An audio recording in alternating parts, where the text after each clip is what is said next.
بالله من الشيطان الرجيم. بسم الله الرحمن الرحیم. عزیزان نام، آج ستمبر 1972 کی 17 تاریخ ہے اور درس قرآن کریم کا آغاز سورہ الاعراف کی آیت 171 سے ہو رہا ہے. 7/171. یہ آیت سابقہ داستان کی یوں کہیے کہ آخری کڑی ہے. آپ کو یاد ہوگا کہ داستان چلی آ رہی ہے بنی اسرائیل کی. آخر میں یہ بتایا گیا ہے کہ ان میں کس قدر اخلاقی پستیاں پیدا ہو گئی تھیں، کیریکٹر کس قدر خراب ہو گیا تھا، ان میں منافقت آ گئی تھی، مفاد پرستیاں آ گئی تھیں، خود غرضیاں آ گئی تھیں، ڈسپلن کوئی نہیں رہا تھا. قرآن بتاتا یہ ہے کہ جب کسی فرد میں یا قوم میں اس قسم کے کریکٹر کے اس قسم کی کمزوریاں پیدا ہو جائیں، بالخصوص منافقت اور خود غرضیاں آ جائیں، تو اس قوم کے اعصاب پر خوف سوار رہتا ہے. قوت تو در حقیقت جسے ہم کہتے ہیں کہ ایمان سے پیدا ہوتی ہے، اس کے معنی یہ ہیں کہ کریکٹر کی بلندی سے، خلوص سے، دیانت سے، ایثار سے، ان چیزوں سے قلب کے اندر ایک تکلیف پیدا ہوتی ہے جس کے بعد انسان صداقتوں کے اظہار کے لیے کسی سے خوف نہیں کھاتا، کسی سے ڈرتا نہیں. لیکن جب یہ چیزیں پیدا ہو جائیں تو ہر وقت خوف مسلط رہتا ہے. اور جب من حاصل قوم یہ کیفیت پیدا ہو جائے کہ اس قوم کا کریکٹر گر جائے تو قوم کے سر پر ہر وقت خوف مسلط رہتا ہے. چھوٹی چھوٹی سی باتیں جو فطرت کے قاعدے قانون کے مطابق ہوتی رہتی ہیں، وہ بھی کہیں رونما ہوں تو ان میں بھی انہیں تباہی اور بربادی کے کھلاوے نظر آتے ہیں. کہا کہ کیفیت وہاں یہ تھی سینا کی وادیوں میں کہ پیچھے پہاڑ تھا، اس کے دامن میں جو قوم دھاری ہوئی تھی وَإِذْ نَتَقْنَا الْجَبَلَ فَوْقَهُمْ كَأَنَّهُ ظُلَّةٌ وَظَنُّوا أَنَّهُ وَاقِعٌ بِهِ. تو زلزلہ آیا تو اس زلزلے سے ان کی کیفیت ڈر کے مارے یہ ہو گئی کہ وہ چیخ و پکار اٹھے کہ صاحب ہمارے سر پہ آیا اور ہم تباہ ہوئے اور مارے گئے. داویلا مچا دیا انہوں نے. حالانکہ ایک زلزلہ تھا. کہا یہ کہ ہم نے ان سے کہا کہ خذوا ما آتیناکم بقوۃ واذکروا ما فیہ لعلکم تتقون. عجیب علاج اس کا بتایا ہے. کہا علاج اس کا یہ ہے کہ یہ جو کچھ تمہیں ضابطہ ہدایت دیا گیا ہے اس کو ذرا قوت سے پکڑو، محکم طور پر اس کو پکڑو، اس کی ہدایت پوری قوت کے ساتھ کرو، اس کے مطابق چلو، اپنا سیرت و کردار اس کے مطابق بناؤ. جو کچھ اس میں کہا گیا ہے زندگی کے ہر موڑ پہ اسے سامنے رکھو اور دیکھو کہ وہ کیا تلقین اور کیا رہنمائی دیتا ہے، اس کے مطابق چلو. اور پھر اس کے بعد دیکھو کہ تمہارا قلب کتنے بڑے اطمینان کا پہچانہ بن جاتا ہے. خوف اور ہراس اور تباہم پرستیوں کے کھلاڑے اس کے پاس نہیں آ سکتے. لعلکم تتقون، تاکہ تم کس قسم کی خوف پامالیوں سے بچ جاؤ، محفوظ رہو. طریقہ اس کا یہ بتایا. یہ بھی ہو سکتا ہے کہ وذکروا ما فیہ ہو قانون فطرت بھی اس کتاب کے اندر دیا گیا ہے. خود قرآن کریم کے اندر آپ دیکھیے فطرت کے قوانین کے متعلق یہ اصول انسان کے سامنے رکھنا کہ وَسَخَّرَ لَكُم مَّا فِي السَّمَاوَاتِ وَالْأَرْضِ جَمِيعًا مِّنْهُ، کہ ان کائنات کی بستیوں بلندیوں میں جو کچھ ہے وہ تو تمہارے لیے تابع تسخیر کر دیا گیا ہے. تو جو تمہارے لیے تابع تسخیر کر دیا گیا، مسخر کر دیا گیا ہے، اس سے ڈرنا کیسا؟ یہ ڈرنا تو ہونا چاہیے تم سے حاصل ہے ان چیزوں سے. یہ جتنی چیزیں فطرت کے قوانین کے ناطق جہاں واقع ہوتی ہیں، وہ جب قانون تمہیں دے دیا گیا تو وہ تو تمہارے تابع تسخیر ہو گئی. قرآن کی ایک تمثیلی داستان میں ملائکہ تو آدم کے سامنے سجدہ کرتے ہیں، تو اس لیے آدم کو کیا بڑی ہے کہ وہ کاٹتا پھرے، ڈرتا پھرے، لڑتا پھرے، ان قوتوں سے جو کائنات کے اندر فطرت کے قوانین کو تابع کار فرما رہتی ہیں، یہ ان کا راکب ہے، مرکب نہیں ہے، یہ ان کا مقصود ہے، ساجد نہیں ہے۔ اس لیے کہا کہ جو کچھ ہم نے اس کتاب میں دیا ہے اسے ہر وقت سامنے رکھو، اپنے اس کے مطابق زندگی سنوارو، نیت کی تحقیق بھی حاصل کرو، ترقی کی بلندی حاصل کرو، علم حاصل کرو، بصیرت حاصل کرو، لعلکم تتقون، اور اس طرح سے تم اس قسم کی خاص کمانیوں سے بچ جاؤ گے۔ یہاں داستان بنی اسرائیل جو چلی آ رہی تھی پیچھے سے، اس آیت سے اس کا تو خاتمہ ہوتا ہے، اور آگے ایک آیت ایسی آتی ہے جو میں سمجھتا ہوں کہ شاید پورا درس لے لے گی۔ اتنی بنیادی آیت اور اس کے غلط مفہوم میں پوچھے نہیں کیا کیا نرنگیاں ہمارے ہاں پیدا کر رکھی، بڑا دلچسپ تماشا ہوتے ہوتا۔ اب تو کچھ چرچا کم ہو رہا ہے، اس لیے کہ معاشرے میں پریشانیاں اور مسائل اس قدر عام ہو گئے ہیں کہ یہ چیزیں ذرا پیچھے ہٹ گئی ہیں، ورنہ آپ کو یاد ہوگا کہ یہ الفاظ عام طور پہ ہر جگہ آپ کے کانوں میں آتے تھے، اور پھر تصوف کی محفلوں میں اور وزیروں کے ہاں اور ان کی شاعری میں پھر یہ مرکزی خیال ہوتا تھا کیا چیز عہد الگ سنا ہوا تھا آپ نے، مست الگ تو آپ نے سنا ہوا تھا کہ مست الگ جو ذرا بگڑ کے مست الگ ہو گیا ہمارے یہاں پہ، انصاف الگ، شراب الگ، یہ عام فضیلوں کے یہاں آپ کو بات نظر آتی ہے۔ اور جیسا میں نے عرض کیا ہے تصوف کی شاعری کا جو دار و مدار اس کے اوپر عہد الگ کا، شراب الگ، یہ کیا چیز تھی الگ، اور الگ کے ساتھ ہی پھر آپ نے سنا ہوگا اگلی بات تالی بلا، سنے تو نہیں الفاظ آپ نے کبھی، یہ کیا ہے عہد الگ، نصاف الگ، شراب الگ، یہ نصب الگ ہونے کیا بات ہے، کہا اس کے لیے وہ جاتا ہے۔ دو تین قسم کی حدیثیں ہیں وزیر روایات جن کے اوپر یہ تصور مبنی ہے۔ ایک ان میں سے وہ ہے کہ اللہ تعالیٰ نے حضرت آدم کو پیدا کیا تو پھر ان کی پشت سے ہاتھ چھوڑا تو قیامت تک کے لیے جتنے انسان پیدا ہونے والے تھے ان کی روحیں پشت میں سے نکلی۔ پہلی دفعہ ہاتھ پھیرا تو جو نکلی ان کے متعلق خدا نے یہ کہا کہ انہیں ہم نے جنت کے لیے پیدا کیا ہے، اور پھر دوسری دفعہ ہاتھ پھیرا تو جو وہ روحیں نکلی کہا انہیں جہنم کے لیے پیدا کیا ہے، اور یہ کرنے کے بعد پھر ان کو وہی واپس بھیج دیا اندر پشت سے۔ یہ الگ کی ذرا سی جھلک ہے، لیکن اصل الگ کی جو ہے وہ دوسری ہے۔ وہ یہ ہے کہ اللہ تعالیٰ نے ازل کے دن اس کائنات کی پیدائش سے پہلے کائنات ہی پیدا نہیں ہوئی تھی تو ظاہر ہے کہ ابھی انسان تو پیدا نہیں ہوا تھا، انسان آدمی وجود میں نہیں آیا تھا، تو اس سے پہلے جسے روز ازل بھی یہ کہتے ہیں، اللہ تعالیٰ نے جتنے انسان قیامت تک پیدا ہونے تھے ان کی روحیں موجود تھیں، ذرا ان کا کر دیجیے، ان کی روحیں خدا کے سامنے تھیں۔ ان روحوں سے خدا نے پوچھا کہ بتاؤ، اب آیا لفظ الگ، ان سے پوچھا کہ الگ تو بے رب تم لفظ تو یہ عربی کا لفظ ہے، کیا میں نہیں ہوں رب تم، کیا میں نہیں ہوں الگ تو بے رب تم تمہارا رب، یہ جو ہے نا الگ تو کیا میں نہیں ہوں، یہاں سے الگ بنا۔ پھر یہ آگے چلا سلسلہ، خدا نے یہ پوچھا روحوں سے کہ کیا میں تمہارا رب نہیں ہوں، قالوا بلا، انہوں نے کہا کہ ہاں تو ہمارا رب۔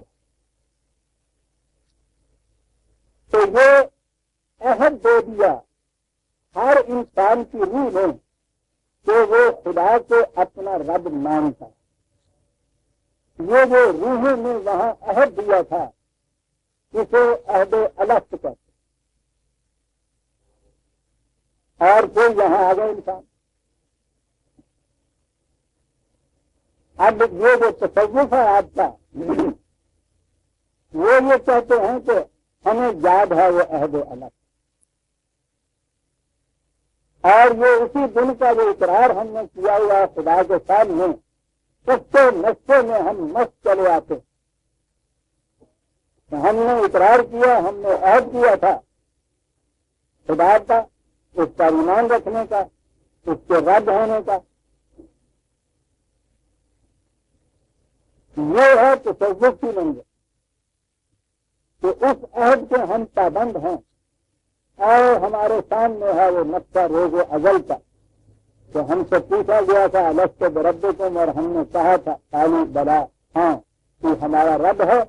اور اب ہماری ساری تگ و تاز اس عہد کو نبھانے میں صرف ہو رہی. یہ الست ہے, قالوا بلا اس کا جواب. تصوف میں تو ساری یہ کی تھی. اب آپ آگے آپ کے ہیں کہ اہل علم پر وہ علم میں کوٹب میں کہوں گا. علم ہوتا تو اس قسم کی جہالت کی باتیں کیوں ہوتی. یہ آپ کا سارا متکلمین کا طبقہ اور خلاصہ یہ سارے آئے جناب, انہوں نے اس پر اس بنیاد پر ایک کنارت پائی. اور وہ بنیاد یہ رکھی کہ خدا کی ہستی کا اقرار ہر انسان کی فطرت کے اندر ہے. باہر سے ضرورت ہی نہیں ہے کسی کو کہنے کی. یہ اس کی فطرت کے اندر ہے خدا کا اقرار. بغیر اس کی یاد الگ کہ ہر روح نے یہ اقرار کیا ہوا ہے. اس سوال کا جواب جب دیا تھا کہ الست بربکم, تو ہر روح نے یہ کہا تھا بلا, ہاں تو ہمارا رب. اس لیے خدا کا اقرار ہر انسان کی فطرت کے اندر ہے.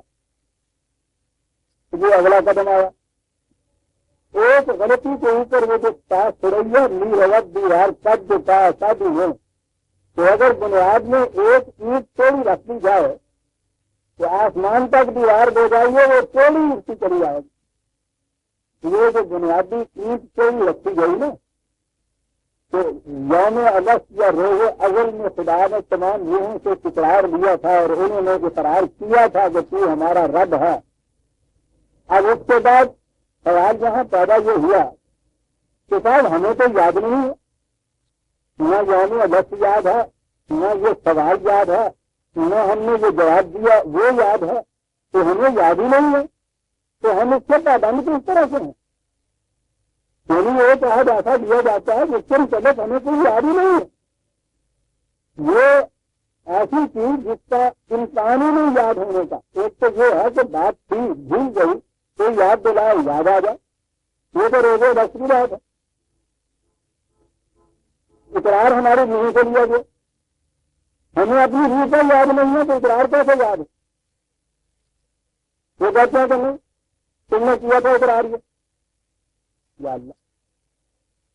اس اقرار کی پابندی کیسے ہم سے لازم آ جائے جس کے متعلق ہمیں تو پتہ ہی نہیں ہے.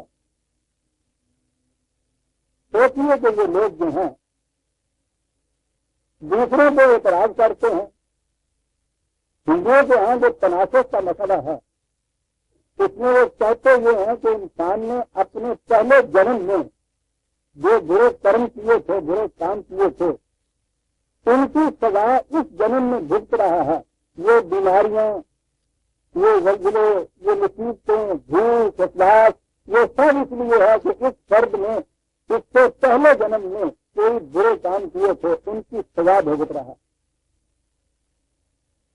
ہمارے ہاں جو مناظر ان کو اعتراض کیا کرتے ہیں کہ کسی کو یاد بھی ہے اپنا پہلا جنم, کسی کو یہ یاد بھی ہے کہ میں نے وہاں کون سے برے کام کیے تھے جن کی مجھے سزا مل رہی ہے. ایسے کاموں کی سزا دینا جس کے متعلق اسے علم ہی نہیں، یاد ہی نہیں، کتنا بڑا جرم ہے۔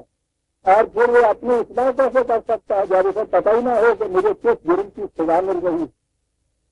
یہ ان کو اعتراض کیا کرتے، اور اپنے یہاں کا حیثیت یہ کہ یہ اقرار یوم اگست کا کہتے ہیں، اس کی پابندی ہے تمہارے اوپر، یعنی وہ تو پھر بھی ایک ہی جان پہلے کی بات کرتے تھے، اور آپ سے بات کر رہے ہیں کہ یوم اگست کی کائنات کی آخری مت سے بھی پہلے کی، اور کسی کو پتا نہیں کہ صاحب یہ یوم اگست تھا کیا؟ ارے بابا ہم نے کیا بھی اقرار کیا، کہنے نے کی کیا تھا تمہیں؟ اچھا جی تم پابند ہو اس اقرار کو؟ کہا کہ وہ کہاں ہے اقرار؟ کہا ہر انسان کی فطرت کے اندر۔ اب اگلا غلط قدم اٹھا انسان کی فطرت کا۔ یہ فطرت کیا ہوتی ہے؟ فطرت یہ اس روش کا نام ہے جس سے چلنے کے لیے چیزیں مجبور ہوتی۔ آگ کی فطرت ہے کہ وہ حرارت پہنچائے، پانی کی فطرت ہے کہ نچوڑ کی طرف بہے، یا جیسا کہ میں عام طور پر مثال دیا کرتا ہوں، کچھ انڈے مرغی کو بھی بطخ کو بھی مرغی کے نیچے رکھ دیجیے، اسے سوج 21ویں دن کے بعد اس میں سے بچے نکلیں گے۔ یہ بچے نکلتے ہی بطخ کے بچے انڈوں سے باہر ہوتے ہی گھر سے پانی کی طرف جائیں گے، مرغی کے بچے کو گھیر کے بھی پانی کی طرف لے جائیے تو پیچھے کی طرف بھاگیں گے۔ پہلے دن جب یہ انڈے سے باہر آئیں گے تو اگر چیل کا سایہ زمین پہ پڑے گا تو یہ بھاگتے ہوئے وہاں کے نیچے آ جائیں گے۔ بلی کے میاں سننے کے ساتھ ہی یہ بھاگتے ہوئے کاغذ کے لیے کہیں چلے جائیں گے۔ یہ جو چیز تھی کہ بطخ کا بچہ انڈے سے نکلتے ہی پانی کی طرف گیا اور مرغی کا بچہ وہاں سے بھاگ کے پیچھے کی طرف لوٹا، یہ انہیں کس نے سکھایا؟ یہ جو چیز ہر شے کے اندر ہوتی ہے اسے انسٹنکٹ بھی کہتے ہیں، جبلت اس کی کہتے ہیں، کسی کو اس کی فطرت بھی کہتے ہیں۔ یہ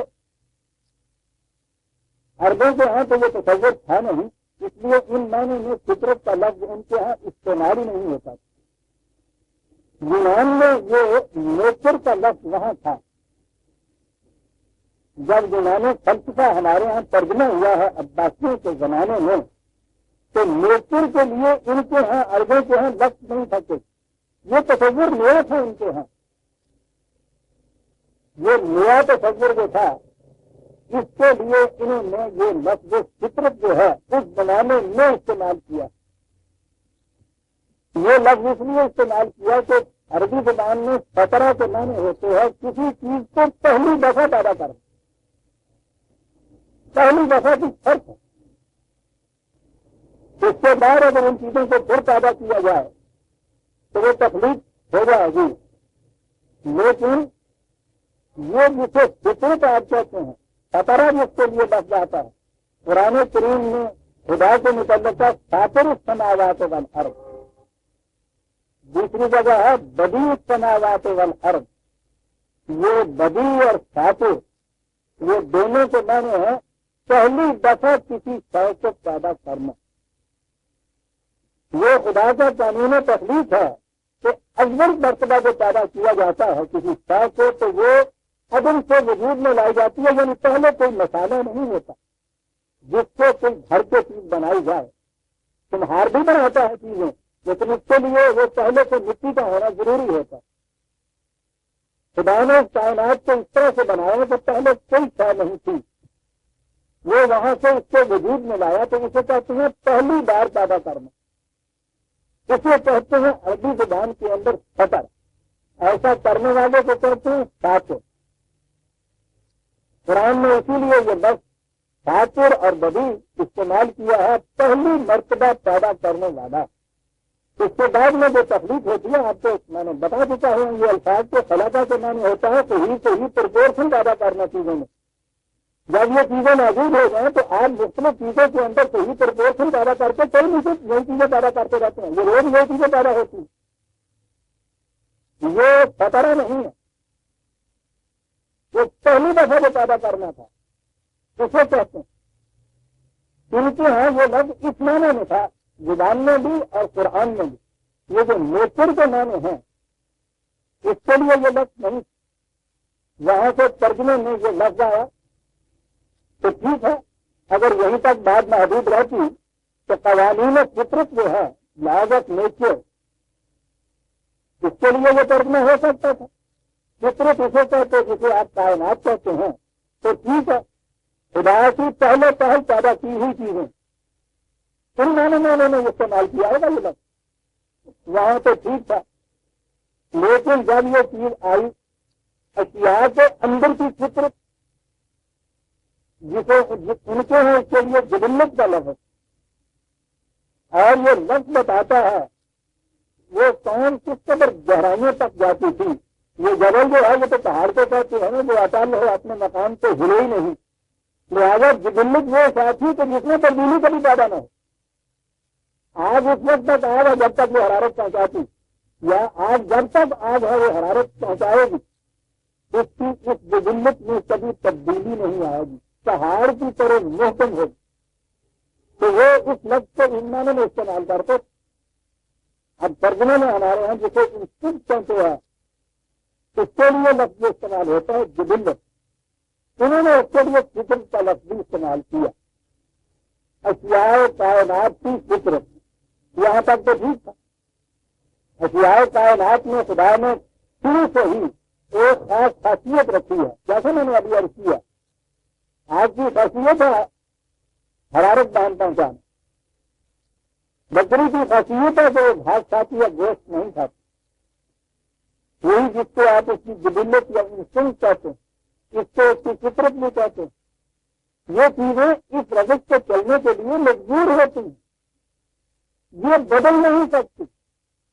ان کی جو فطرت آج سے 10 کروڑ سال پہلے تھی، اگر تاکید وہاں تک چلی جائے وہی آج ہے، وہ بدل نہیں سکتی، یہ ان کے اندر ہے۔ اس کے لیے باہر سے کوئی رہنمائی دیے جانے کی ضرورت نہیں، ان کی طرف کوئی رسول نہیں آتا یہ کہنے کے لیے بکری سے کہ تم نے گوشت نہ کھانا، گوشت حرام ہے تم کا، شیر کو یہ کہنے کے لیے کوئی نبی نہیں آتا کہ تم نے گوشت کھانا ہے، تم سے گھاس اور نباتات حرام ہے۔ وہ اس قدر یہ اپنے ہاں جو حرام اور حلال کے پابند ہیں کہ شیر جنگل میں ارد گرد کے نباتات پھل یہ سب چیزیں افراد میں موجود ہوں گی، کسی حادثے سے اگر وہ اٹھنے کے قابل نہیں رہا یا شکار کرنے کے قابل نہیں رہا مرتا مر جائے گا، انگور اور سیب کی طرف منہ نہیں کھا سکے، وہ اپنی فطرت کو بدل نہیں سکتا کہ اس کے لیے گوشت حلال ہے یہ حرام ہے۔ کسی کہتے ہیں کسی شے کی فطرت، سوال یہ ہے کہ کیا انسان کے اندر بھی ایک قسم کی فطرت ہے؟ تو فطرت کے بنانے ہے کہ وہ اس کے اوپر چلنے کے لیے مجبور ہو، اور انسان کو تو ہم دیکھتے ہیں کہ یہ مجبوری نہیں، اس کا جی چاہے تو یہ نباتات کھاتا دے، جی چاہے گوشت کھاتا دے، اس کو تو فیصلہ کرنے کی قوت دی گئی، اس کو تو ارادہ دیا گیا ہے، اسے اختیار دیا گیا ہے، جسے اختیار و ارادہ دیا گیا ہے اس کی فطرت نہیں کوئی ہوتی، وہ اپنے فیصلے آپ کرتا۔ انسان کے اندر فیصلہ کرنے کی صلاحیت بھی، ارادہ دیا ہے، اختیار دیا ہے، جسے یہ اپنی مرضی سے استعمال کر سکتا۔ یہ اختیار تو انسان ہی کو حاصل ہے نا کہ یہ خودکشی بھی کر سکتا، اس کی فطرت کوئی نہیں ہے انسان۔ یہ جو آپ دیکھتے ہیں یہ خود غرض ہے، یہ حاصل ہے، یہ انصار پرست ہے، یہ بڑا ہمدرد ہے، وہ سچا ہے، یہ جھوٹا ہے، وہ چور ہے، یہ شاہد ہے، ایک انسان میں مختلف نوعیتوں کی چیزیں آپ دیکھ رہے ہیں۔ کبھی آپ نے یہ بھی دیکھا کہ جو بکری جو ہے یہ نباتات کھانے والی ہے، وہ گوشت کھانے والی ہے، سوالی میں سے پیدا ہوتا، وہ تو ایک چھتا ہے، ایک پیٹرن ہے، ایک طالب ہے جس کے اندر وہ بھرے ہوئے ہیں۔ جو انسانوں کے اندر جو آپ یہ اختلاف دیکھتے ہیں یہ ان کے خلاف جو ہے ان کے اختیار و ارادے کا نتیجہ ہے۔ انسان کے اندر بھی اگر کوئی فطرت ہوتی تو اس کو چلنے کے لیے یہ مجبور ہوتا۔ پہلا قدم یہ غلط ہوتا کہ انسان کی فطرت، اس کے بعد اسلام دین فطرت، ارے یہ دین فطرت کیا نہیں ہے؟ فطرت سے آئے کائنات تک موجود ہے. ان کا دین ان میں سے ہر ایک کے اندر موجود ہے. یہ جو انسانوں کو دیا گیا یہ دین فطرت کا نہیں. اور آگے چلو انسان کی فطرت یہ کون سی فطرت ہے؟ لگے اپنے منہ سے مٹھی بند 30/30 30/30 بڑی مشہور آیت جو پیش کر دیتے دین فطرت اور انسان کی فطرت. آئے کا وہ اصل درج ہے کا دین حنیفہ فطرت اللہ کی فطر الناس علیہ لا تبدیل لخلق اللہ ذالک الدین القیم ولکن اکثر الناس لا یعلمون. اس سے سمجھ لاتے خدا کی فطرت یہ ترجمہ امتحان کا. خدا کی فطرت جس پر اس نے انسان کو پیدا کیا تو جو انسان کی فطرت وہ ہے جو خدا کی فطرت ہے. تو ہم انسان کی فطرت کے متعلق یہ کچھ کہہ رہے تھے تو ساتھ صاحب اختیار کی فطرت کیا وہ کہتے ہیں خدا کی بھی فطرت ہے. فطرت اللہ پھر بھی خدا نے انسان کو اپنی فطرت پر پیدا کیا. اچھا جی فطرت کیا ہوئی؟ ناقابل تبدیلی کی صلاحیت کے رجحان ایسی ہے جو ہر حال میں انسان یہی کچھ کرے. کہا یہ کہ یہ خدا کی فطرت کو پیدا کیا گیا ہے. اچھا جی کہاں سے پتا چلے ہمیں کہ یہ فطرت کیا ہے انسان کی؟ یعنی ان کے الفاظ میں یہ فطرت پرانے قوم سے آگے دیکھیے تو صحیح وہ انسان کے متعلق کیا کہتا ہے. تو کہتا ہے کہ انسان کو اگر اپنے حال پہ چھوڑ دیا جائے تو جو ان کے الفاظ میں وہ فطرت کے اوپر ہوگا نا. پھر قرآن کہتا ہے کہ انسان کو اگر اپنے حال پہ چھوڑ دیا جائے اور وہی کی رہنمائی نہ دی جائے. دیکھیے انسان کے متعلق پھر قرآن کیا کہتا ہے یہ ظالم ہے یہ جاہل ہے یہ جلد باز ہے یہ بے صبرہ ہے مفاد پرست ہے خود غرض ہے اس کی نیت ہی نہیں بھرتی. اپنے ایک پیسہ بچانے کے لیے دوسرے کا 1000 روپے کا نقصان دلا بریک کر دیتا ہے خون بہاتا ہے فساد کرتا ہے. قرآن نے کہا یہ ہے انسان. تو جو انسان کی یہ فطرت ہوئی اور اگر یہ کہا جائے کہ خدا نے انسان کو اپنی فطرت سے پیدا کیا تو معاذ اللہ خدا کی فطرت سے دیکھنے کا ہے. یعنی یہ چھوٹے پیمانے پہ کرتا ہے تو بڑے میاں تو پوچھیں گے پھر کس پیمانے پہ کریں گے معاذ اللہ. فطرت اللہ کی فطر الناس علیہ. آپ سوچ رہے ہیں جیسا نہیں کہ کبھی کسی نے کھڑے کر کے سوچا نہیں ہم کیا کہہ رہے ہیں. یعنی یہ میں نہیں انسان کی فطرت بتا رہا ہوں قرآن بتا رہا ہے. کانے کے لیمن کو ملا تو پھر خدا نے کہا اس کے مطلب عجیلا اس کو یہ کہا اس کے لیے جو صبرہ اس کو کہا نیت نہیں بھرتی خود غرض مفاد پرست یہ فساد انگیز سورج میں کرنے والا. تو انسان کی یہ فطرت ہے اور یہ فطرت ظاہر جس سے انسان کو پیدا کیا ہوا. کیا کیا جائے تو کیا کیا ان لوگوں نے تماشے کر رہے اور بڑے بڑے آپ کے یہاں سے فلاسفر اور متکلمین اور یہ جو سفر سے پیش کرتے ہیں کہ انہوں نے دیکھے ساتھ قرآن کی کیا تفسیریں لکھ دی اور کیا کیا انہوں نے موتی بکھیر دیے. چلے آ رہے ہیں پہلے دن سے روز اگر یوم الگ انسان کی فطرت اللہ کو یہ فطرت متفرع دین فطرت اسلام. ارے فطرت تو یہ بتائی انسان کی تو وہ پھر دین بھی یہی سکھانے کے لیے آیا ہوا تھا تو خود نیٹ مار کرو خود فسادن گوشیاں کرو دین فطرت. ان چیزوں کو تو چھوڑی. پہلی چیز یہ جو تھی کہ خدا کی ہستی کا اقرار انسان کی فطرت کے اندر ہے. اس کے لیے پھر ایک وجہ حدیث بنی اور وہ یہ کہ حضور نے معاذ اللہ یہ ان کے ہاں کی حدیث منصور اس بات اقدس اعظم کی طرف کرتے ہیں جو عالم انسانیت میں علم انسانی کی بھی انتہائی بلندیوں کے اوپر جو بات اس قسم کی جہالت انیک چیزیں بجائے اس سے کہ اپنی طرف لیتے تو کوئی بات نہیں ہے. کسی دور میں انسانی کی سطح اتنی نیچی تھی کہ یہ لوگ اتنا ہی سوچ سکتے تھے. کوئی بات نہیں یہ کوئی الزام نہیں جرم نہیں قصور نہیں. لیکن جب یہ کہا جائے کہ حضور نبی صلی اللہ علیہ وسلم نے ایسا فرمایا تو آپ سوچیے بات کہاں جا پہنچتی ہے. اور وہ جو فرمایا وہ آپ ساری دنیا کے علم کے سامنے ہے, علم کی دنیا کے سامنے ہے. وہ اس کو جب پرکھتے ہیں حقائق کا, علم کا, بصیرت کا, فکر کا, تو دیکھتے ہیں تو باتیں مدد انگیز ہیں. تو معاذ آپ دیکھیے کہ وہ پورے مستر کی ضبط کی رہانی پیسے لاتا تک ہے. بات کہاں تک جا پہنچتی ہے؟ ہمارے تو ان کو بنا دیتی اور الزام آتا ہے ذات اقدس اعظم صلی اللہ علیہ وسلم کی ذات کا. یہ کیا آپ کے ساتھ غلطی روایات اور حدیث کی حدیث ایک حدیث ہے. ہر بچہ فطرت سے پیدا ہوتا ہے, یعنی وہ پیدائشی مسلمان ہوتا ہے, پیدائشی مسلمان ہوتا ہے. پھر اس کے ماں باپ ہیں جو اس کو یہودی بنا دیتے ہیں, نصرانی بنا دیتے ہیں, مجوسی بنا دیتے ہیں.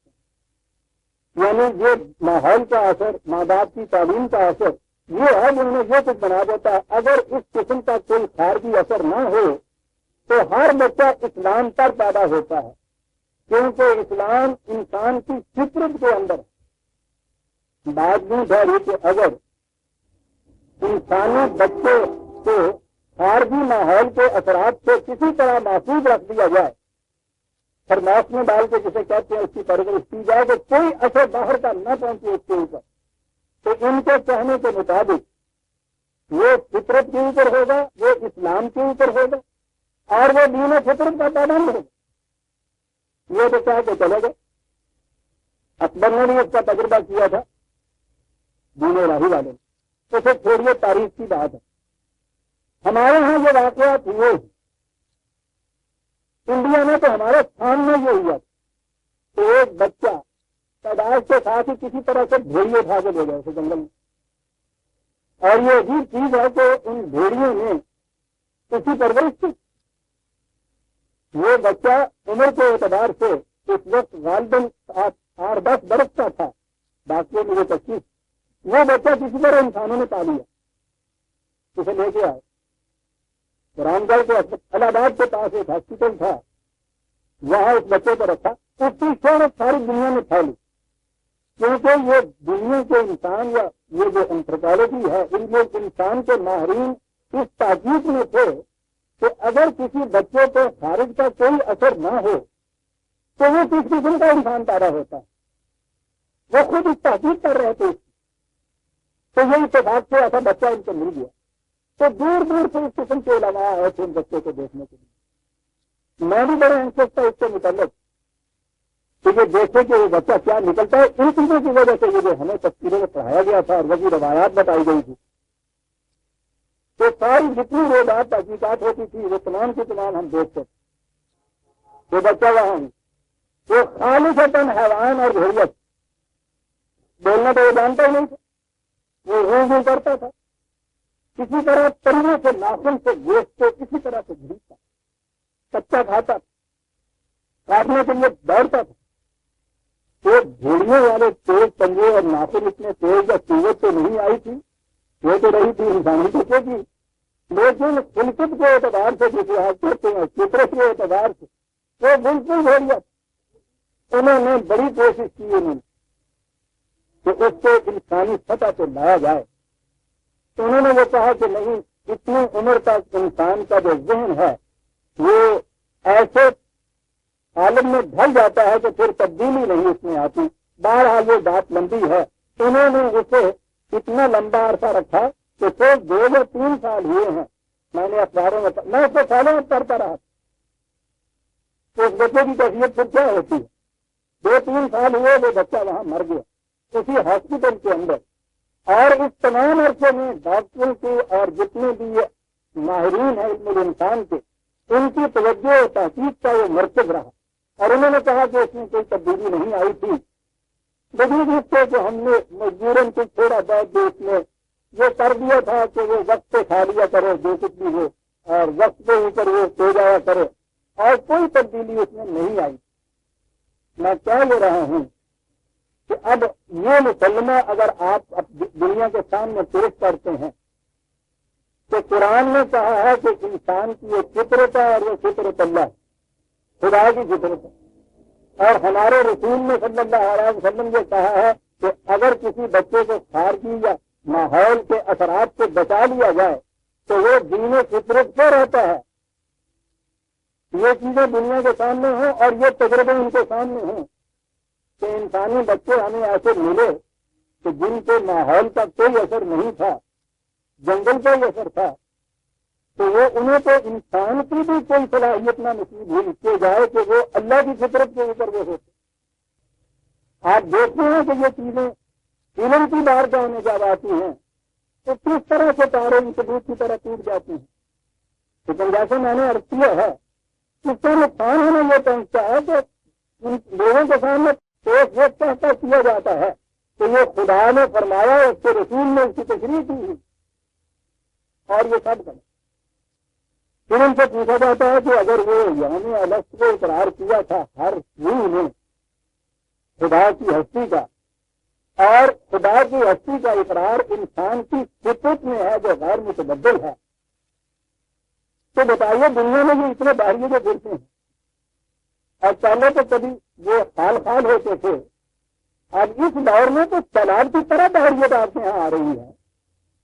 خود آپ کے معاشرے کے اندر جو نئے نوجوانوں کو دیکھیے، یہ جو مغرب کے اثرات پہلے ہمیشہ سے آتے تھے، پھر کمیونزم کی روح سے زیادہ گوش و خروش سے آنے شروع ہو گئے، وہ اعلانیہ انکار کرتے ہیں خدا کا، مذاق کرتے ہیں ان چیزوں کی۔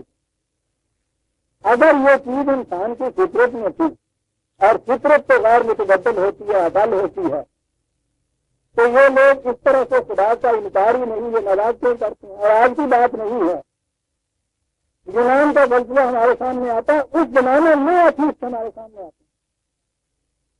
فطرت کو بدل نہیں سکتے، ہر انسان کو خدا پرست ہونا چاہیے اگر یہ صحیح ہے۔ مشاہدہ بتا رہا ہے وہ غلط ہے، تجربہ بتا رہا ہے غلط ہے، مطالعہ بتا رہا ہے غلط ہے، اس کے باوجود آج بھی یہ کہا جا رہا ہے اسلام دین فطرت ہے، انسان کو خدا نے اپنی فطرت کا دعویٰ کیا ہے، خدا کا اقرار اس کی فطرت میں داخل ہے۔ اتنا ہی نہیں اور آگے بڑھتے ہیں، کہا کہ اگر انسان کی فطرت میں خدا ہو تو پھر تو انسان کو قابل ہونا چاہیے کہ وہ غلط اور صحیح میں تمیز کر دے، نیک اور بد میں تمیز کرے، خیر اور شر میں تمیز کرے۔ اب خود بغیر باہر کی رہنمائی کے اس کے لیے نہیں نکالے کہ ٹھیک ہے، یہ چیز بھی انسان کے اندر ہے۔ آپ دیکھتے ہیں کہ ہر اینٹ غلط رکھی جا رہی ہے، کیونکہ پہلے اینٹ غلط رکھی گئی تھی، انسان کے اندر ہے یہ چیز۔ سب کیسے قرآن میں ہے، پیش کرتے ہیں اس کے لیے دلیل 91/8 91/8 وَلَكُمْ وَمَا سَزَّاهَا، میں ان کے ترجمے تفسیریں بتا رہا ہوں، قرآن کے نہیں۔ وَلَكُمْ وَمَا سَزَّاهَا فَأَلْهَمَهَا فُجُورَهَا وَتَقْوَاهَا، ترجمہ تفسیر اس کی جاتی ہے کہ انسان کی ذات یا نفس انسانی اور جس چیز نے اس کو سنوارا، پھر خدا نے اس کے اندر نیکی اور بدی کی تمیز کو رکھ دیا، تمیز ہر انسان کے اندر کو رکھ دی گئی بات کا۔ کیا آپ کا مشاہدہ تجربہ مطالعہ یہی بتا رہے ہیں کہ انسان کے اندر اب خود یہ چیز ہوتی ہے، خیر اور شر کی تمیز، نیکی اور بدی کی تمیز اندر اس سے ہوتی ہے، باہر کی ضرورت نہیں ہے۔ وہی بچہ جو تھا میں نے ابھی عرض کیا، اس کو تو کھانے پینے کی تمیز نہیں تھی، وہ تو انسان اور حیوان میں تفریق نہیں کر سکتا تھا، کیا ہو جائے کہ خیر و شر کی تفریق اس کے اندر موجود ہو۔ یہیں سے آگے بڑھے ایک قدم ہے، اسی کا نام انہوں نے ضمیر کی آواز ہے، ضمیر کی آواز، تو یہ ہے انسان کے اندر میرے کام سے جب سے وہ اس کو روک دیتی۔ ان سے پوچھیے کل ہی ہمارے یہاں ٹھگوں کا ایک جماعت ہوتی، ان کا ایک مذہب تھا، ان کی ایک بیوی تھی، ان کے مذہب میں یہ چیز تھی کہ دوسرے انسانوں کو لوٹنا اور اس کے بعد گلا گھونٹ کے مار دینا سب سے بڑی نیکی ہے۔ تو وہ جاتے ہوئے بیوی کے ہاں یہ دعا مانگ کے جاتے تھے، 5واں حصہ اس کو آگے دیتے تھے، جہاں سے مارتے تھے لوٹتے تھے 5واں حصہ دیتے تھے۔ کسی لڑکے کی شادی نہیں ہو سکتی تھی طاقت سے وہ ایک کو لوٹ کے مارنا ہے، ان کی ضمیر کتنی کہتی تھی۔ اور یہ جو آج آپ کے ہاں کے اتنے بڑے بڑے مہذب ٹھگ پھر رہے ہیں، ان میں سے کسی بھی ضمیر بھی کچھ ایسے کہتی ہے؟ ضمیر کا کہنا تو ایک طرف رہا، اپنے ہر غلط کام کی جسٹیفیکیشن میں دلائل دیتے ہیں تو میرا معاشرے میں ہو ہی یہ رہا ہے، یہ ٹھیک ہے، آپ کی جانبداری آپ کی ایمانداری کیا کر دے گی، کر کے دیکھ لیا نا خدا نے، تو دیکھتے ہیں کس طرح سے بھیج رہا ہے سر، بالکل غلط ہے یہ جو کچھ آپ چاہ رہے ہیں، یہ ٹھیک ہے کہاں ہے وہ دلی آپ دیکھ رہے ہیں عزیزان ایمان، شروع سے آخر تک ساری عمارت کی دیوار ثابت ہوگی، اس کا جواب تو کم از کم اسلام یا قرآن کی طرف سے ہوتی ہے کہ اگر خدا کا اقرار بھی انسان کی فطرت میں ہے، خیر و شر کی تمیز بھی اس کے اندر رکھ دی گئی ہے، تو اللہ تعالیٰ نے یہ جو سلسلہ انبیاء کرام شروع سے آخر تک بھیجا کرتے ہیں 1,34,000 ہے، یہ کتابیں، یہ انبیاء کرام کا سلسلہ، یہ خاتم النبیین صلی اللہ علیہ وسلم، یہ قرآن، یہ سارا کچھ، یعنی اس کو بھیجنے کی ضرورت کیا ہے؟ انسان کی فطرت کے اندر یہ چیزیں موجود تھی، میں نے جیسا بھی عرض کیا ہے، بچنے کی طرف کبھی رسول نہیں بھیجا جاتا جو کہنے کے لیے کہ وہ گوشت نہ کھائیں، وہ صرف نباتات کھائیں، آپ کی طرف کوئی رسول نہیں آتا جو کہنے کے لیے کہ تیرا کام حرارت پہنچانا ہے، یہ چیزیں ان کے اندر داخل ہیں۔ اگر خیر و شر کی تمیز انسان کی فطرت میں داخل ہے، اگر یہ فطرتاً دین اسلام کے اوپر چلنے کے لیے پیدا کیا گیا ہے، اگر خدا کا اقرار اس کی فطرت میں داخل ہے، اس کی طرف وہی رسالت نبوت کی کوئی ضرورت باقی نہیں رہتی۔ قرآن کریم کو کہتا ہے کہ اگر ہم وہی کی رہنمائی اس کو نہ دیتے تو یہ تباہ ہو جاتا۔ وہ کہتا ہے انسان کی کیفیت تو یہ ہے کہ یہ اپنے سر کے لیے بھی ایسے پکار کے دعائیں کرتا ہے جیسے اپنے سر کے لیے کرتا ہے۔ پتا یہ کو تو اپنی ذات کے نفع نقصان کا پتہ نہیں، یہ انسانیت سے جو اتنی تباہیاں آ رہی ہیں، کیا پوری انسانیت کو منحصر چن لیا جائے تو ان کو نفع نقصان کا پتہ ہے اپنے آپ؟ یہ جو کچھ آپ کے یہاں معاشرے میں ہو رہا ہے، معاشرے کو نفع اور نقصان کی تمیز ہے، یہ خیر و شر کی تمیز ان کے اندر رکھی ہے، ضمیر ان کا روک رہا ہے، فطرت گزار رہی ہے ان کی۔ بار بار ہر شخص یہی کہتا نا کہ بابا خدا نے جو تمہیں اخبار دی تھی ان کی طرف آؤ، جو رہنمائی اللہ نے دی ہے اس کی طرف آؤ، تو گویا یہ رہنمائی انسان کو خارج پر ملتی ہے، اس کے اندر کوئی چیز ایسی نہیں ہوتی، اندر اس کے صرف رجحان ہے، دونوں طرح کی صلاحیتیں اختیار ہے دیا ہوا، یہ ایک گراہ کو کھڑا کر دیا گیا اور اسے اختیار دیا گیا ہے کہ چاہے بائیں کی طرف مڑ جائے چاہے دائیں کی طرف مڑ جائے۔ اب اس کو علم نہیں ہے اس چیز کا اس کے اندر کہ جدھر میں نے جانا ہے وہ راستہ دائیں کی طرف ہے یا بائیں کی طرف ہے، کہا کہ اس کے لیے ہر موڑ کے اوپر ہم نے سائن بورڈ لکھ کے لگا دیے کہ یہ راستہ لاہور کو جائے گا اور یہ راستہ قصور کو جائے گا، موڑ پہ کھڑا کر دیا اور اسے کہا کہ خود کر کے دیکھو جدھر جانا چاہتے ہو چلو، جانا ہے قصور کو مڑ جاؤ گے لاہور کو، تمہارے نصیب میں ناکامی اور نامرادی کے سوا کچھ نہیں ہے۔ اس کے اندر تو اتنی سی بات بھی نہیں ہے عزیزان ایمان کہ جس گاؤں کا پہلے راستہ نہیں جانتا کسی موڑ پہ کھڑا ہو تو خود فیصلہ کر لے صحیح، اسے پوچھنا پڑتا ہے باہر کسی جانے والے سے دنیا فلاں گاؤں میں نے جانا ہے کدھر جاؤں۔ انسان کے اندر علم حاصل کرنے کی صلاحیت دی گئی ہے، اسے آج خود کچھ نہیں آتا۔ بچے ہمارے موجود، یہ پنجابی بولنے والوں کے گھر میں ہیں بچے پنجابی بولتے ہیں، اردو بولنے والے گھر میں اردو بولتے ہیں، انگریزی والوں کے گھر میں انگریزی بولتے ہیں۔ یہاں کا بچہ ہمارے یہاں کا بولنے سے پہلے اٹھا کے لے جائیے، امریکہ لے جائیے، وہاں کسی گھرانے میں چھوڑ دیجیے انگریزی بولنے لگ جائے۔ یہ جو خیالات وہاں کے ماں باپ کے اس ماحول کے ہوں گے وہی خیالات اس کے ہو رہے ہیں۔ جینیوں کا بچہ ان کے یہاں گوشت حرام ہوتا ہے، بچپن سے گوشت سے نفرت اس کے یہاں ہوتی ہے، جینی بڑا بھی ہو جائے بڑی عمر میں بھی ہو جائے اس کے سامنے گوشت رکھ دیا جائے تو اسے متلی ہو جاتی۔ یہ مسلمان کا بچہ پہلی چیز جو چوسنے لگتا ہے ہڈی ہوتی ہے اس کے منہ، لیکن یہ گوشت پھر آپ کے یہاں بھی کیونکہ بچپن سے تمیز دے دی گئی ہے آپ کو کہ یہ گوشت مثلاً بکرے کا ہونا چاہیے، حلال ہونا چاہیے، سور کے گوشت سے آپ کو بھی اسی طرح سے مچھلی آتی ہے جس طرح سے کچھ جینی کو گوشت کے نام سے مچھلی آتی ہے۔ کس نے یہ چیزیں بتائیں گے آپ کو؟ کیا فطرت میں داخل تھی؟ کیا جبلت میں داخل تھی؟ کیا یہ خدا کی فطرت تھی جس کے اوپر انسانوں کو پیدا کیا اس نے؟ کیا یہ روزے الگ سے کسی طرح سے کوئی عہد نامہ لیا گیا ہے کسی سے؟ میں کہہ یہ رہا تھا عزیزان ایمان،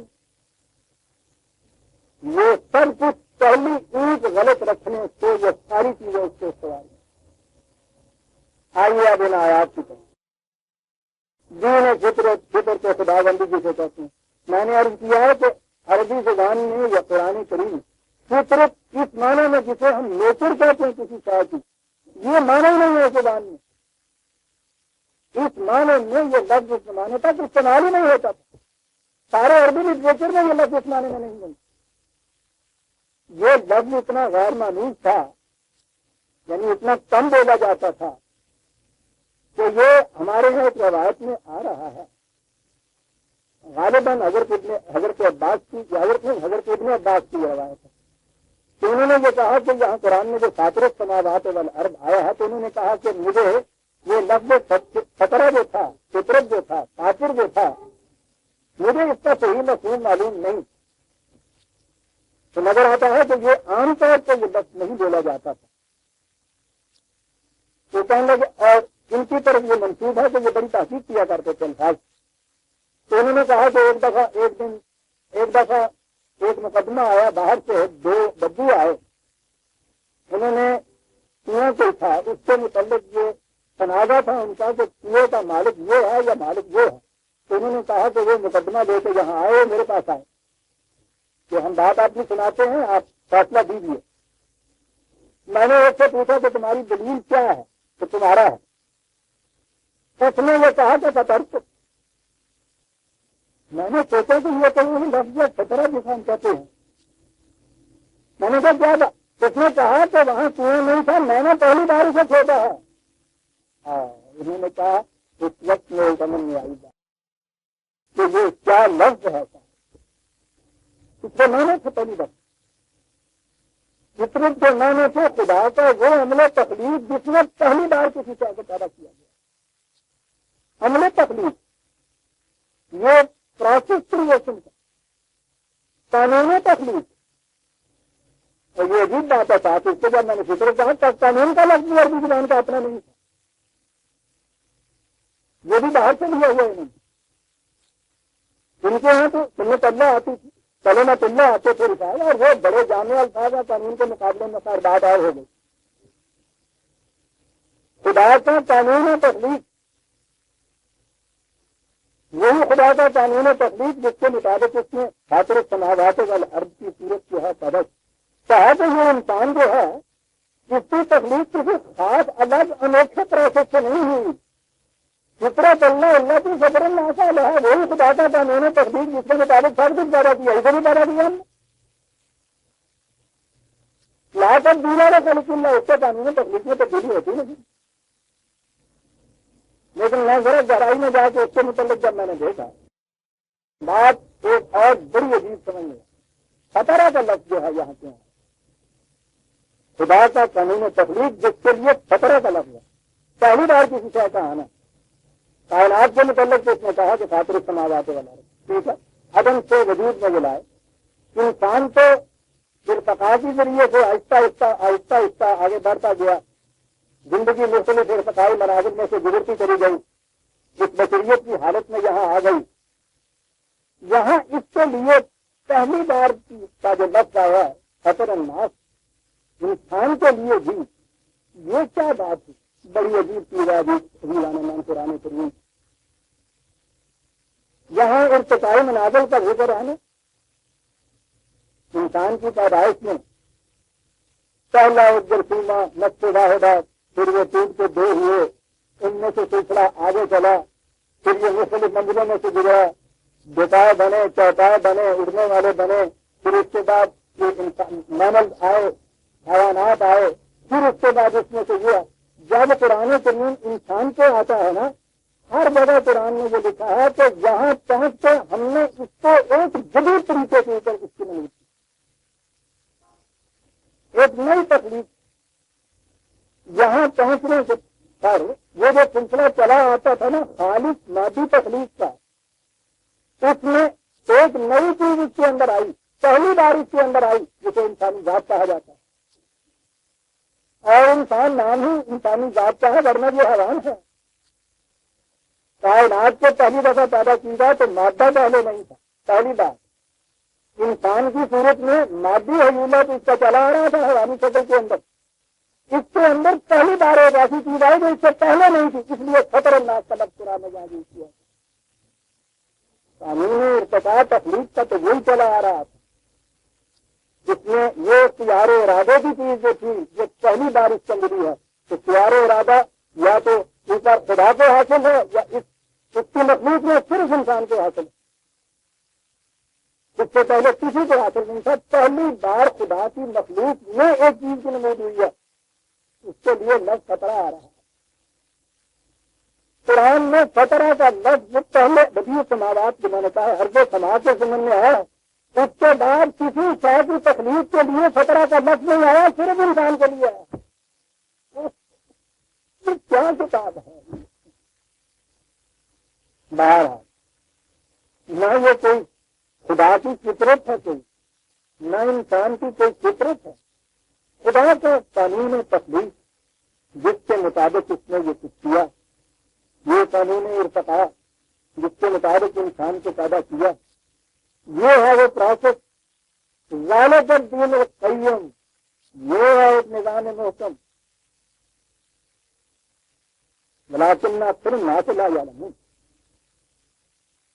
لوگ علم کی بارگاہ سے جا کے نہیں پوچھتے، جہالت سے پوچھتے ہیں تو باتیں کچھ اور ان کو سمجھ دیکھیے اللہ تعالیٰ ولکن اکثر الناس لا یعلمون، علم سے نہیں پوچھتے۔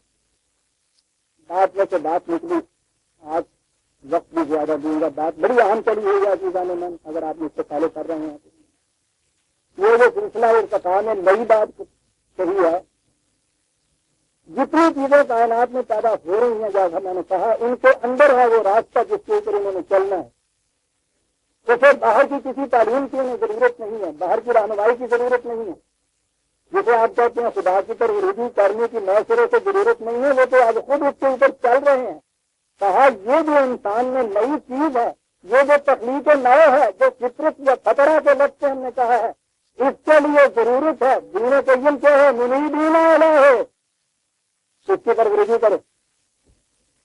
اگر اس کے اندر کچھ ہوتا اسی طرح جیسا کہ مرغی کے چوہے میں بچوں کے اندر ہوتا ہے، تو اس طرح سے رجوع کرنے کی ضرورت ہی نہیں۔ کہا تمہارے اندر کوئی چیز نہیں، ایک نئی چیز دی ہے، اور وہ ہے اختیار ارادہ۔ اس اختیار ارادے کو کام میں لا کے منیبین الیہ، اس کی طرف رخ کر۔ اب یہ رہا یہ کہ انسان کے اندر یہ چیز ہے کہ وہ خیر و شر میں تمیز کر سکتا ہے۔ قرآن بار بار یہ چیز کہتا ہے کہ قتل نہیں۔ انسان کی تو کیفیت یہ ہے کہ یہ اپنی تقریب کی چیزوں کو گھر بلا کے گھر بٹھاتا ہے، اور پھر ہوتا ہے اس کے بعد، اور اس نے یہ کہا ہے کہ بید ہے، یہ چیز خدا کے وحی کے ذریعے سے انسانوں کو بتائی گئی۔ یاد رکھیے ایک چیز ہوتی ہے اضافی یا ریلیٹو، نفع نقصان وہ جو ہم کرتے ہیں، اس کاروبار میں مجھے یہ نفع ہوگا وہ نقصان ہوگا، یہ چیز میرے لیے مفید ہے وہ چیز میرے لیے مضر ہے، ڈاکٹر بھی بتا دیتے ہیں طبی طور پر، یہ چیز نہیں۔ خود انسانیت کے لیے کون سی چیز مفید ہے اور مضر ہے، اس کی ذات کے لیے کون سی چیز مضر ہے کون سی مفید ہے، اسے خیر و شر کہا جاتا ہے۔ کہا کہ اس کا علم اس کے اندر نہیں رکھ دیا گیا، اگر اندر رکھ دیا جاتا تو ہماری طرف سے وہی آنے کی ضرورت ہی کوئی نہیں، یہ اس کو وہی کے ذریعے سے دیا گیا۔ سننا ہداینا السبیل، ہم نے اس کی رہنمائی کی ہے صحیح راستے کی طرف۔ آج خود اس کے اندر یہ صلاحیت نہیں تھی کہ صحیح راستے کی طرف چلتا جاتا۔ اب آپ کہیں گے کہ وہی ایک بتا آر جو اصل ہمارا حضورا، اس کے متعلق پوچھو نہیں کتنا اس کو کوٹ کیا جاتا ہے۔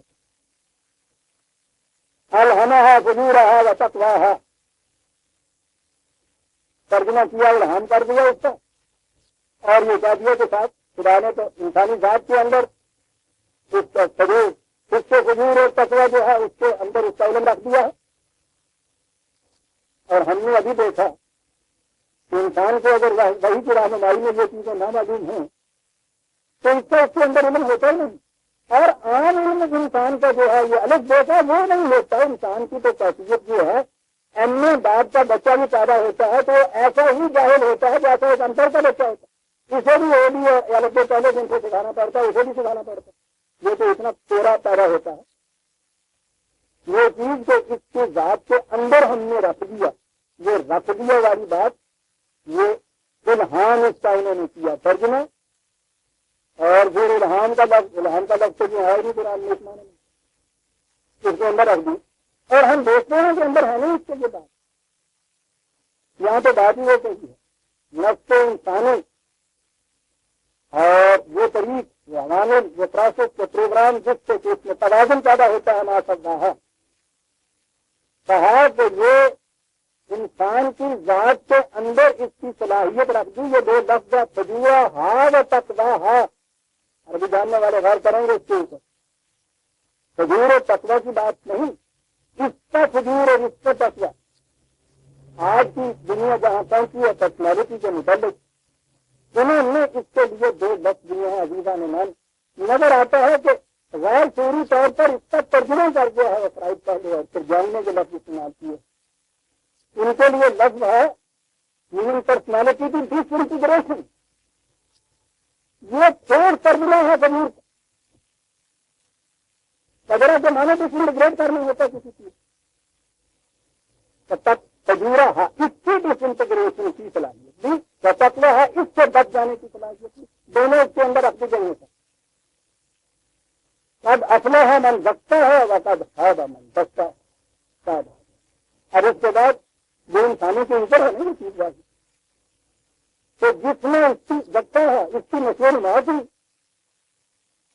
اس کی کھیتی پروان کر دی، کیا لفظ ہے افلاح کا، بارہ اس پہ آ جاؤں گا تو اس سے تو کوئی برس چاہیے مجھے،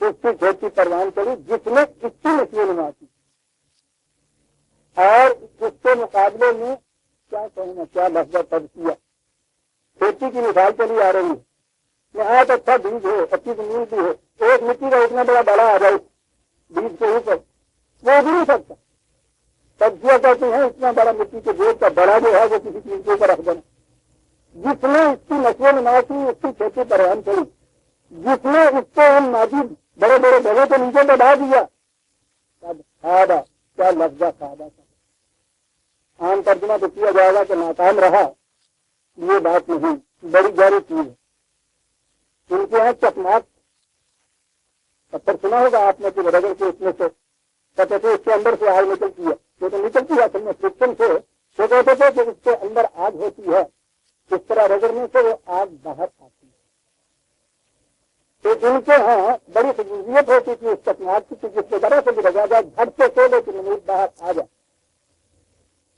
کہتے تھے یہ اس پتھر کو کہ جس کے اندر ابتدان یہ کھولے کی نمود رکھی تو ہوئی ہے، لیکن وہ وہاں گھٹ کے مر گئی ہے، ہزار بگڑی ہے، کھولا باہر نہ آئے، اس کو سادہ کہتے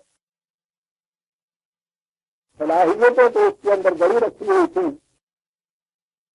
اتنی اس کو نشو و نما دینے کی بجائے جب دبایا ہے مادے کی مٹی کے نیچے، خود ورزیوں کے نیچے، تو اس کے اندر کی سولہ سامانیاں ڈل کر راس ہو کے رہ گئی، سب کھایا منظر آگے بات چلاؤں اور چلے جائے گی، مثال ایک ہی جو کہتا جیسا کہ سمیت کے تم نے دیکھا ہوگا، غریبوں کی اونٹنیوں کو پانی نہیں پینے دیتے تھے، چاہتے ہوئے تھے کہ ان کی کھیتیاں پروان کریں، تو ایک ہی مثال میں بات واضح کر کہ کھیتی کس کی پروان کرتی، یہ ہے وہ آئے پورا سمجھ، یہ میں نے فطرت اللہ کی فطر الناس کا میں نے بتا دیا کہ یہ کیا معنی، اب آئیے جہاں سے بات آج شروع کی، وہی ذاکر ربک من بنی آدم من ظہورہم ذریتہم واشہدہم علی انفسہم الست بربکم قالوا بلی شہدنا،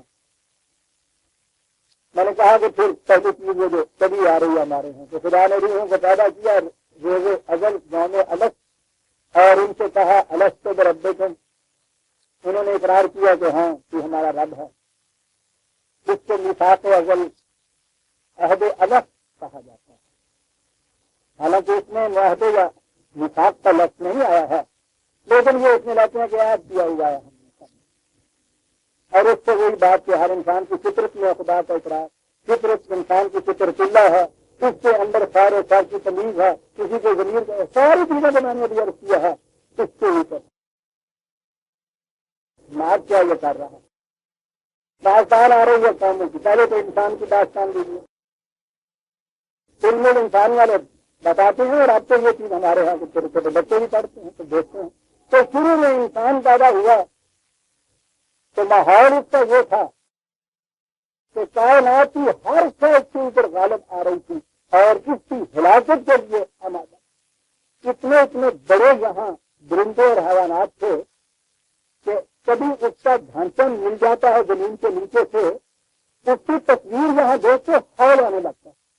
100 گز لمبے اتنے اتنے بڑے مگرمچھ. وہ کوئی ان حیوانات کا نام بھی کسی نے رکھ لیا ہے، ورنہ اب ہے نہیں وہ دنیا میں، لٹ گئے ہوئے ہیں. اتنے اتنے عظیم الجث تھا وہ بچے. نظر آتا تھا کہ پہاڑ کو ٹکر مارے، پہاڑ اپنی جگہ سے ہوں. یہ اژدہا اتنے اتنے بڑے، ایک ایک بھینسے کو نگل جانے والے، پور شور دریا اور سمندر، مسلسل بارشیں، امراض، سانپ، بچھو، یہ تمام چیزیں بزرگ اس کے اندر نہتا انسان.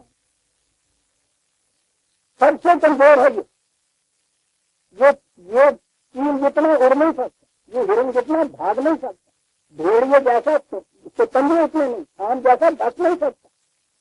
کتنا کمزور ویسے ہوا ہے اس قسم کا نہتا انسان، اس ماحول کے اندر کا انسان. اس زمانے کی آب و ہوا یہ بتاتے ہیں، ٹیمپریچر کی کیفیت جو کچھ بتاتے ہیں، اس کے اندر انسان. یہ تو آتشی انسانی تھے جو قرآن نے کہا ہے، یعنی جن کے اندر اتنی بڑی آگ کی برداشت تھی، وہ انسان سے پہلے یہاں تھے تو جن کے جن کہتے ہیں.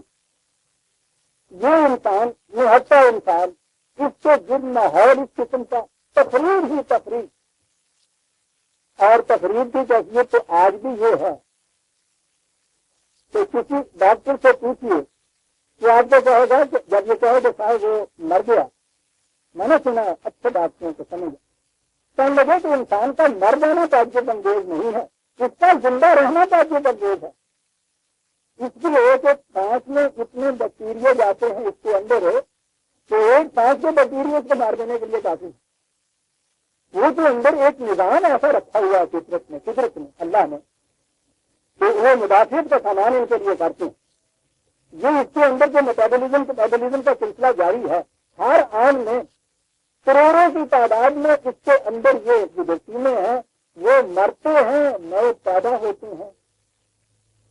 اقدام کی بھی یہی کہتی ہے. کبھی اسباب کے تابع ہوتی ہے، تمدنی اسباب کے نتائج ایک ہلاکی ہوتا ہے صاحب، وہ پوچھے ہی نہیں سر. اس زمانے کی آبادی کے اعتبار سے لاکھوں انسانوں کو تباہ کر دیتا ہے. زلزلے آ رہے ہیں، سیلاب آ رہے ہیں، یہ سب کچھ ہو رہا ہے.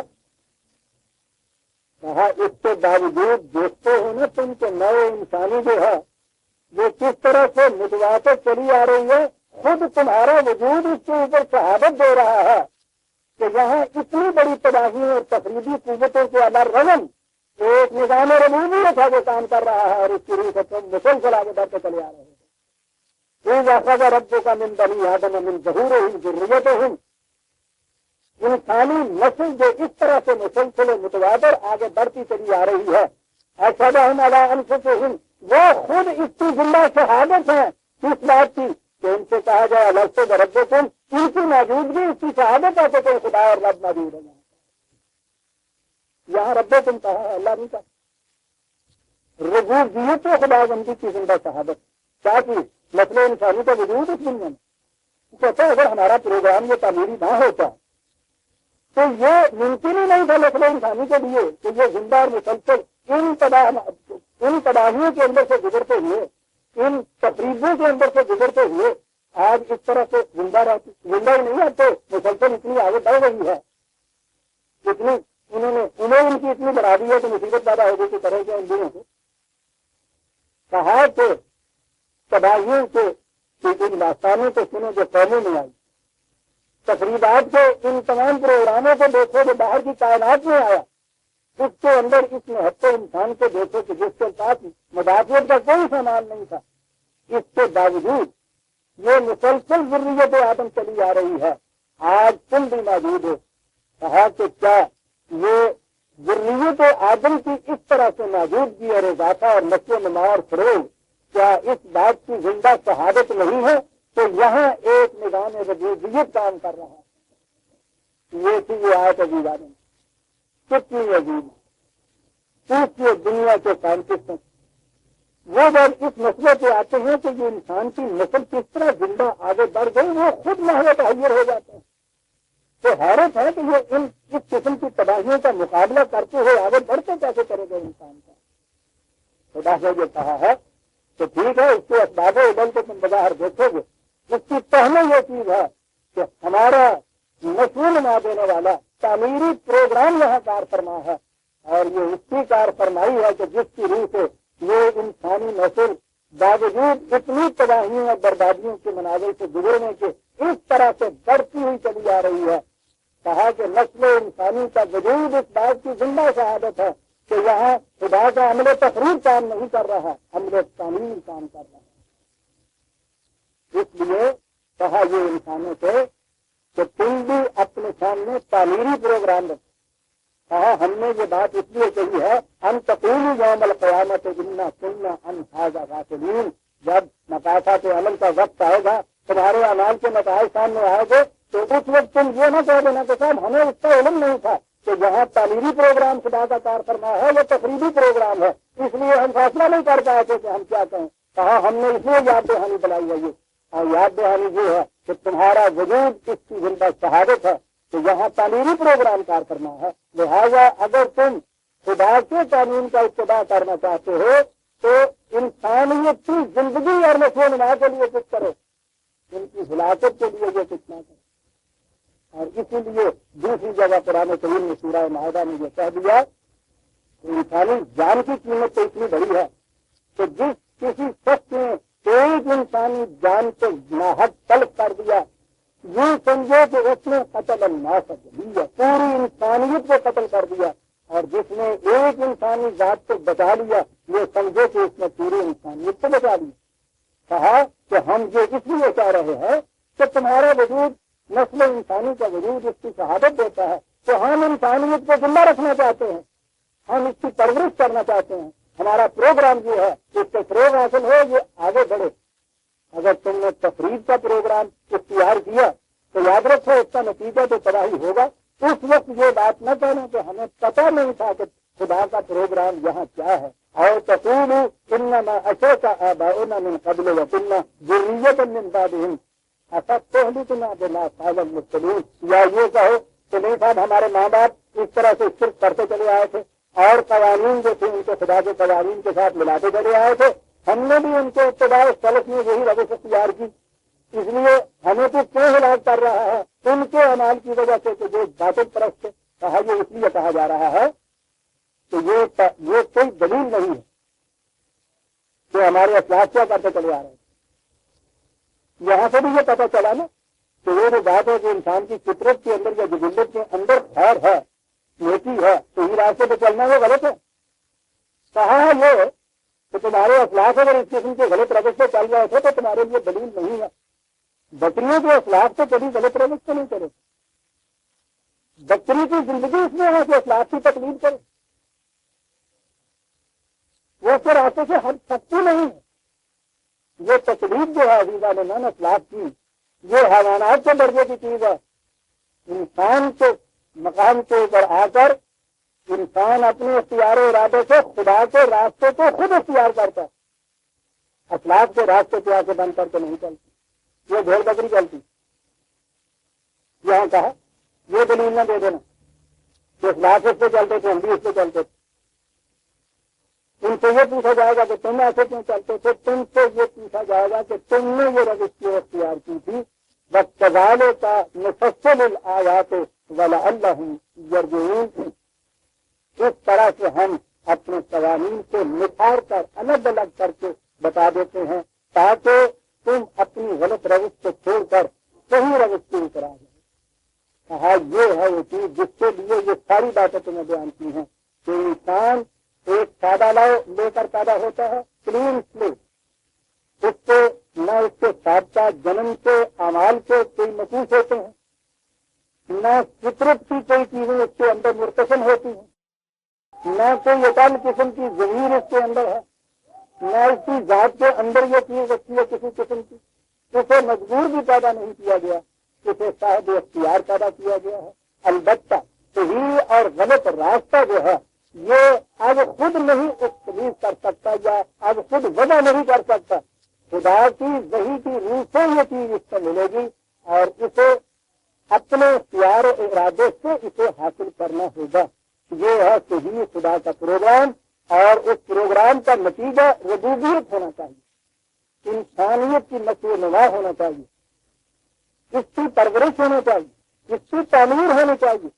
ہر وہ عمل جو کسی نوعیت سے بھی تقریر کرتا ہے کسی ایک فرد انسانیت کی یا پوری انسانیت کی, وہ خدا کے پروگرام کے خلاف چلتا ہے.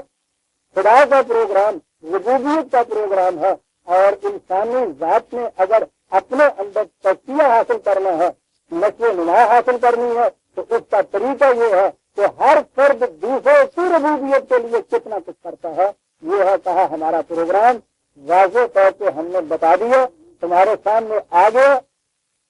ایک قوم میں ایک جماعت میں جسے قرآن میں محمد رسول اللہ والذین معہ صلی اللہ علیہ وسلم رضی اللہ تعالیٰ عنہ کہا ہے, انہوں نے اس کو عملاً کر کے دکھا دیا.